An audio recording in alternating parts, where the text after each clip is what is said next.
nakita natin, even Tajima closing out that set with a single block and producing more attack points. Ang San Sebastian naman, nandun din, very tough. Yung floor defense nila was there. It's just that yung mga errors nga na nangyari kanina, may mga lapses dun sa defense na nakita natin, which were really important. Tsaka naunahan ng Ateneo dun sa set na yun. Na hindi na naka-recover ang San Sebastian. Wally. Oh, good stretch by Lazaro. Or rather, there's a new... Yes, it's Bayatan. Bayatan, I'm sorry. They're beginning to look alike. No, but an excellent stretch by Bayatan. Yep. You can actually schedule 2 liberos, di ba? Dati isa lang kasi. But you cannot play them at the same... No, hindi pwedeng dalawa sa inside the court. But you can use 2 in a game. Pwede mo pagpalit-palitan. And any player, as long as it is assigned before the game, can become the libero. Well, normally naman kasi Normally, they alam have a nila. different training Yeah. So... But in case... Oo. Dati kasi pagka may nangyari na si libero, biro mo, wala na kaagad. I used to There's a spot na ang laki ng kawalan nun because it's a different training. Different way of playing. Yes, and plus yung rotation mo dun sa defense, laging may libero Laging halos kasama. I used to kid Jem Ferrer. Ano kaya, libero? Oh ba, sure game. Really, Ayun mo, mga happy childhood rin naman to si Jem. Gugulong-gulong din yan saan. 2-1. Wally, yan ang happy childhood sa Thailand. Hello. Alyssa Valdez surprised it was in the air because Wally was there. And that's outside. It'll go to San Sebastian, who now jumps out in front. 3-1. St. Roses, naipit na siya dun sa angle na yun. Smartly using the off-the-block hit. Yes. It's like a pitcher with a curved ball.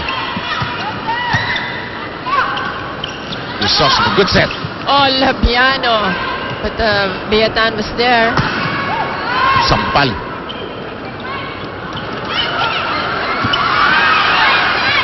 Oh. I like you, Bea. Rescue on the side of the Lady Eagles. Who's that center of Adams and Serafica? I love the way she would, as she was dancing a Filipino dance when she would toss. Si Serafica kasi si Janet. si Janet Serafica would have that ability na mas madalas nakikita mo sa mga lalaki yung delay, yung last minute. Tapos po-post pa, no? Yep. And Chrysostom is beginning to show a little of that. 5-1. Ateneo falling behind here.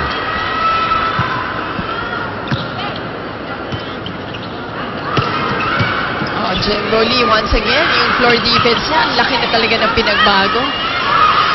Not as solid, much more solid rather than before.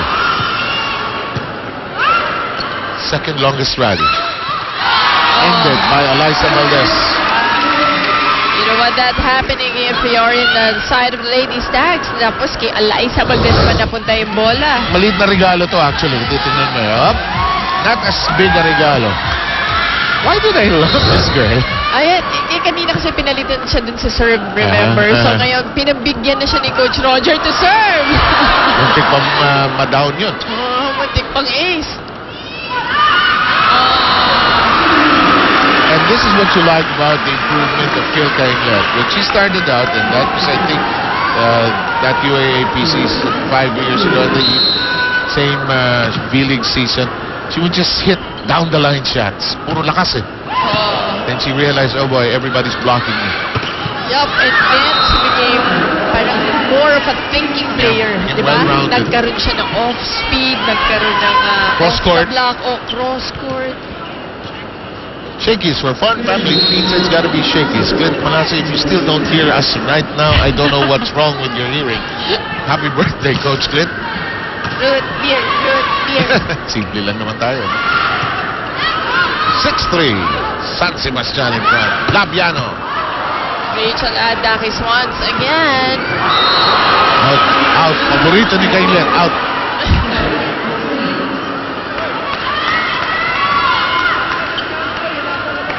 Interesting. It could also be we don't know where life takes all of them. So it could be also the last season for them unless they become guest players, you know, in the V-League.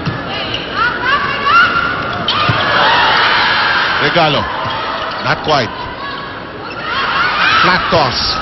Well done. Handled well by Labiano. That's right. Adjusting to that short set. Ano yun, no? Parang walang anghang yung set, pero Labiano adjusting nicely. It's 8-3, Baste ahead by 5.